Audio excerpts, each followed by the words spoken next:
Bab 1958. Ada berita. 1. Mendengar apa yang dikatakan menara kecil, Mileye sedikit terdiam. Menara kecil ini terlalu tak tahu malu. Tidak jauh dari sana, wajah pria itu berkata dengan marah, "Bagaimana mungkin kamu, alam terobos, dapat membuat pedang yang melampaui aturan?" Mileye. Menara kecil itu langsung geram, "Orang yang sombong. Aku menara nomor 1 di dunia puluhan ribu surgawi.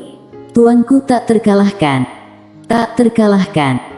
Wajah manusia mencibir, benar konyol. Di dunia ini, bahkan yang suci saat itu tidak akan berani mengatakan bahwa dia tidak terkalahkan. Lagi pula, bahkan jika tuanmu tidak terkalahkan, apa hubungannya denganmu? Menara kecil berkata, "Tuanku tidak terkalahkan, jadi itu artinya aku tidak terkalahkan." Mengerti, Mileye? Wajah manusia menatap menara kecil, "Menara kamu yang rusak sangat tidak tahu malu.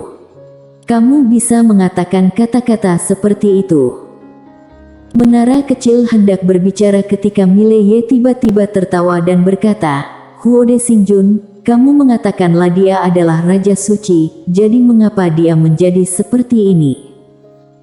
Setelah hening sejenak, Huode Xingjun berkata, "Karena beberapa alasan khusus." Mileye bertanya, "Alasan khusus apa?" Huode Xingjun melirik Mileye, "Alam fana." Saat dia berbicara, dia melirik pedang di tangan Mileye, dan kemudian mengubah kata-katanya, "Manusia, lebih baik tidak mengetahui beberapa hal untukmu. Karena itu bukan level yang bisa kamu sentuh sekarang."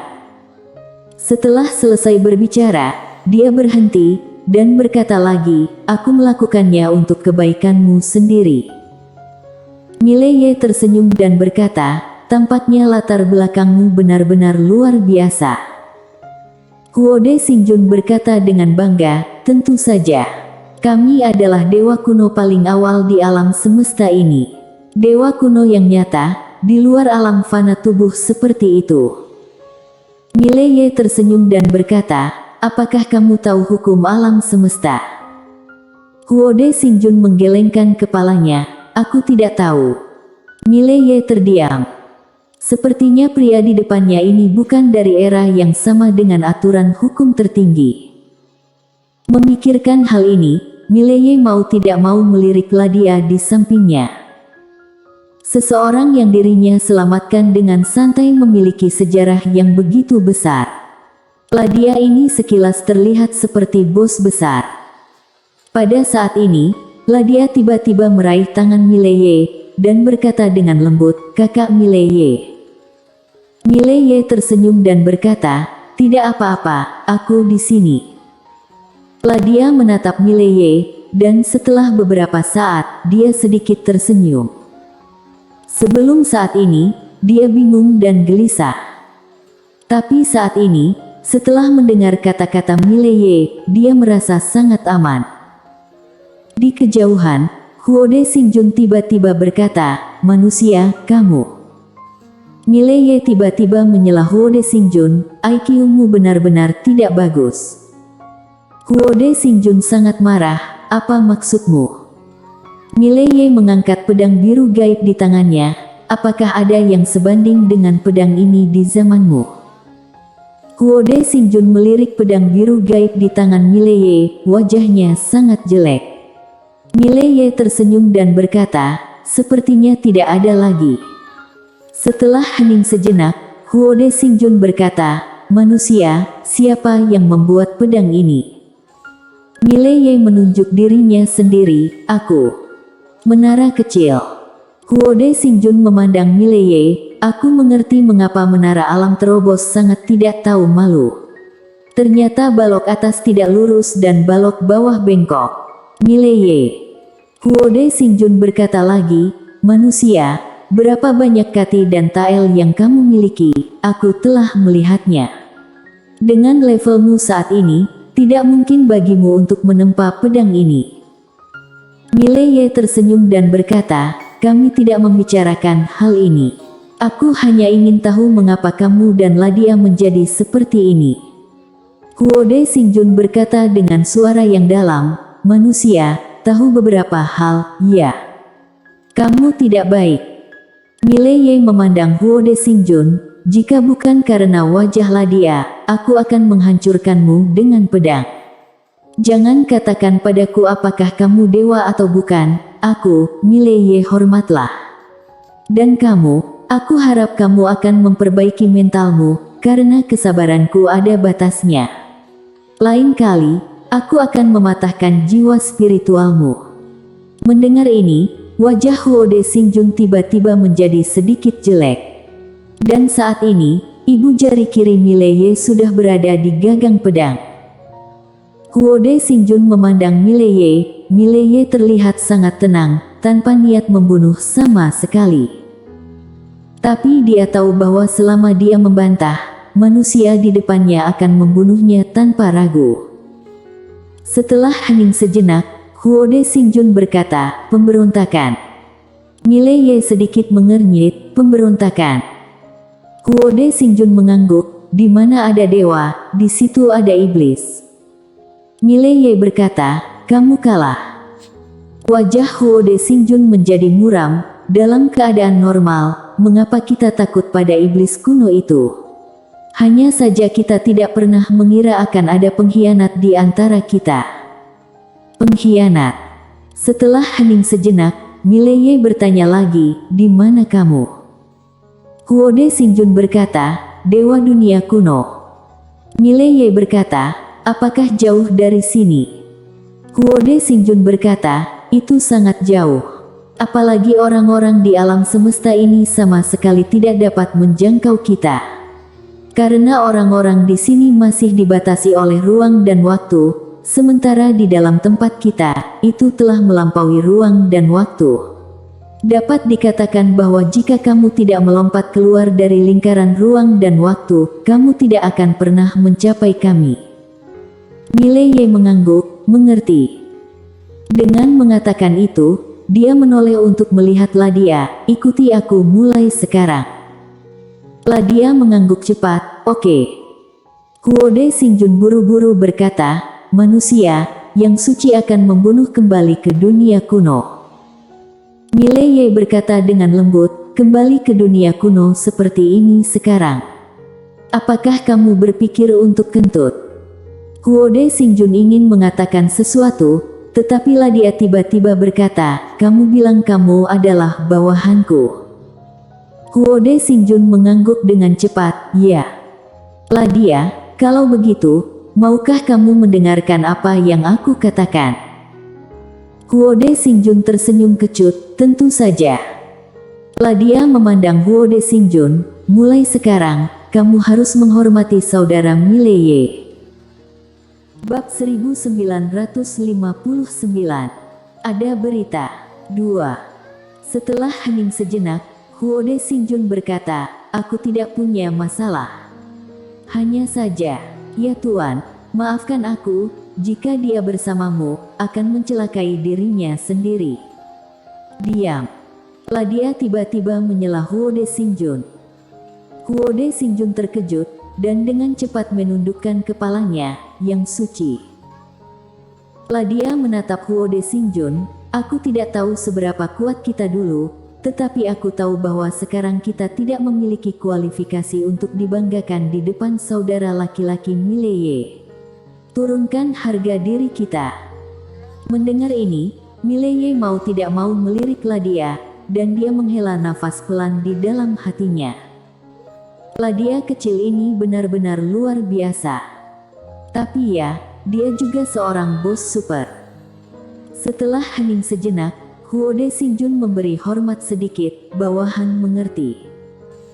Ladia sedikit mengangguk, kamu baru saja memberitahuku bahwa kehidupanku sebelumnya adalah.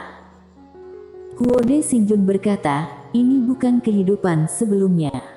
Kamu baru saja menyegel ingatan dan kekuatanmu sendiri, yang suci. Ladia berkata dengan suara yang dalam, apakah karena aku ingin menghindari kejaran setan-setan itu?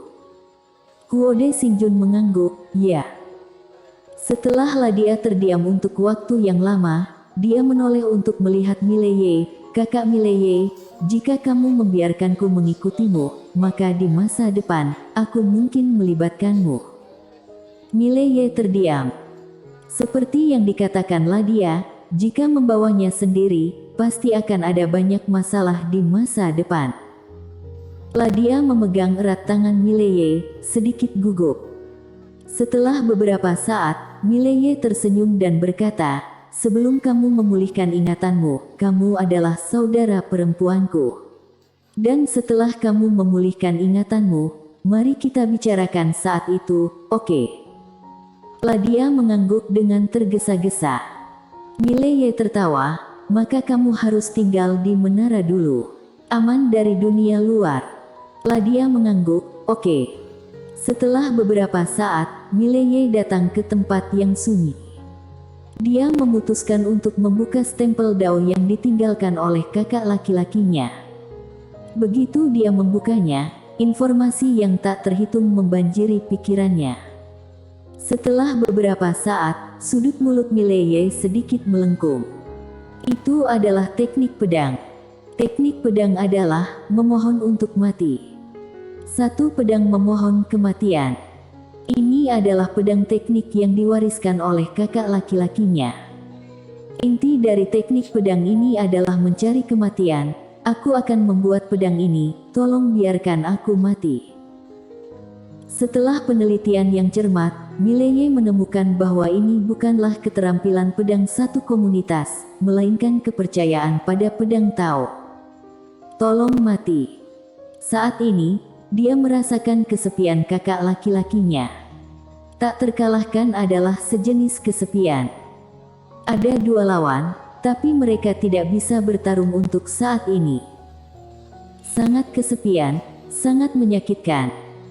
Pedang yang mencari kematian ini memiliki dua inti, satu adalah sikap dan yang lainnya adalah momentum. Sulit untuk belajar. Ini yang paling sulit untuk dipelajari di antara ketiga teknik pedang. Karena alam asli harus memiliki keinginan untuk mati, agar dapat mengerahkan kekuatan sejati teknik pedang ini. Jika tidak ada keinginan untuk mati, kekuatan ilmu pedang ini benar-benar biasa-biasa saja. Dan jika ada keinginan untuk mati, tidak ada batas atas kekuatan pedang ini. Semakin kuat keinginan untuk mati, semakin besar kekuatan pedang ini. Mileye menghela nafas dengan suara rendah. Pedang teknik ini digunakan dalam situasi terdesak. Karena dalam keadaan normal, siapa yang memiliki keinginan untuk mati? Dia bukan kakak laki-laki, dia ingin dibunuh oleh orang lain setiap hari. Dengan kata lain, waktu yang paling mungkin untuk menggunakan teknik pedang ini adalah saat Anda berada dalam situasi terdesak. Situasi putus asa ingin mati. Tentu saja, dia tidak ingin memiliki waktu seperti itu, tetapi dia masih perlu berlatih, siapa tahu berguna. Di waktu berikutnya, Mileye mulai berkonsentrasi mempelajari pedang ini untuk mencari kematian. Bagaimanapun, di menara kecil ini, ada cukup waktu. Dan selama Mileye sedang berlatih, tanah makam dewa juga tidak menganggur. Tanah makam dewa menggunakan seluruh kekuatannya untuk mencari wanita bergaun polos. Alam fana memiliki informasi wanita bergaun polos, selama dia memberikannya, dia akan terluka parah. Selain itu, tanah makam dewa telah mengaktifkan semua sistem kecerdasan internalnya dan mulai mencari wanita bergaun polos di langit dan dunia puluhan ribu surgawi. Surga terbayar. Setelah mencari selama setengah bulan, akhirnya mereka menemukan informasi tentang wanita bergaun polos. Tanah makam dewa. Sebuah bayangan jatuh di depan tanah makam, dan alam ilusi memberi hormat kepada tanah makam di depannya, dan berkata dengan penuh semangat, "Yuzun, wanita bergaun polos punya berita. Ada berita." Saat suara itu turun, tanah makam tiba-tiba bergetar sedikit, dan kemudian Yuzun keluar. Yuzun menatap alam ilusi di hadapannya, ada berita tentang wanita itu. Alam ilusi mengangguk, tepat sekali. Mata Yuzun perlahan tertutup, dan senyum muncul di wajahnya. Mileye, hari-harimu akan segera berakhir. Bersambung.